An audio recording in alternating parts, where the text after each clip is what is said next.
Père, du Fils et du Saint-Esprit, un seul Dieu, Amen. Chers téléspectateurs, je suis heureux de vous présenter la série Il était une fois. Je résume le but de cette série en citant Saint Paul. Réjouissez-vous dans le Seigneur, en tout temps, je le répète, réjouissez-vous. Chaque semaine, je vais vous raconter 5 histoires de la série Il était une fois, qui abordent différents thèmes sous un jour souvent ludique, dont nous pouvons tirer de bonnes leçons spirituelles et morales. J'espère de tout cœur que ces histoires sauront contribuer à votre bien spirituel. L'histoire, la nouvelle génération. C'est l'histoire d'un garçon de 10 ans qui est assis tout seul au tribunal devant le juge des divorces. Le juge lui demande « Pourquoi es-tu assis là, dans cette salle, mon garçon ?» L'enfant lui répond « Parce que j'en ai marre de vivre avec mon père et ma mère, alors je viens demander le divorce. » Une autre histoire, au fil des jours et des humeurs. Un mari pose la question suivante à sa femme. « Comment s'appellent les 2 nouveaux époux qui viennent d'emménager à côté ?» Sa femme lui répond, « Il est trop tôt pour le dire. Patiente une quinzaine de jours, ils sont en pleine lune de miel et n'ont de cesse de se susurrer des mots tendres à longueur de journée, un vrai conte de fées. Attends un peu que les disputes commencent entre eux, on les entendra nettement mieux et je suis sûr qu'on connaîtra leur nom à ce moment-là. » Une nouvelle histoire, vive la prison. Dans un le juge dit à l'accusé, je ne vais pas vous juger ni vous mettre en prison, ce serait bien trop bon de ma part. Je vais être dur avec vous et voilà ce que j'ai l'intention de faire.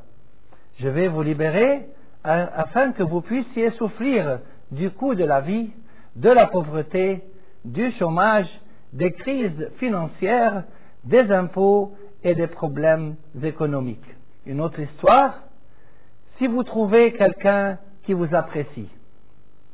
À l'approche de la date de la première représentation de sa nouvelle pièce de théâtre, un dramaturge très orgueilleux envoie au maire de la ville 2 billets pour l'inviter à assister à la représentation, accompagné d'un petit mot dans lequel il dit au maire la chose suivante.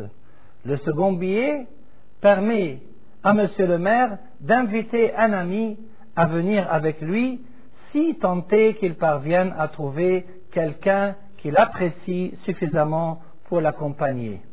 Monsieur le maire, se sentant insulté, renvoie les 2 billets au dramaturge avec un petit mot qui dit « J'ai un rendez-vous de longue date ce jour-là qui m'empêche d'assister à la première représentation de votre pièce de théâtre. Cependant, j'assisterai à la seconde représentation dans le cas fort improbable où celle-ci a lieu. » Une nouvelle histoire, à malin, malin et demi. Un homme ayant prêté la somme de 50 000 € à un ami, se trouva fort dépourvu lorsque ce dernier refusa de le rembourser. Il alla demander conseil à un juriste de renom pour savoir comment se faire rembourser cette somme. Le juriste lui répondit, « Eh bien, attaquez-le en justice. » « Impossible, lui répondit l'homme, car je n'ai aucune preuve de la somme que je lui ai prêtée. Le juriste réfléchit un moment, puis il lui dit, « Envoyez-lui un courrier et demandez-lui de vous rembourser la somme de 100 000 €. » « Mais je ne peux pas lui écrire cela, s'écria l'homme, « il ne me doit que 50 000 €. » Le juriste lui répondit, « Exactement, lorsqu'il découvrira votre courrier, il s'empressera de vous répondre pour vous indiquer qu'il ne vous doit que 50 000 € et non pas 100 000, et vous aurez ensuite la preuve nécessaire pour l'attaquer en justice. Je vous dis à la semaine prochaine pour 5 nouvelles histoires, et gloire à Dieu maintenant et pour les siècles des siècles. Amen.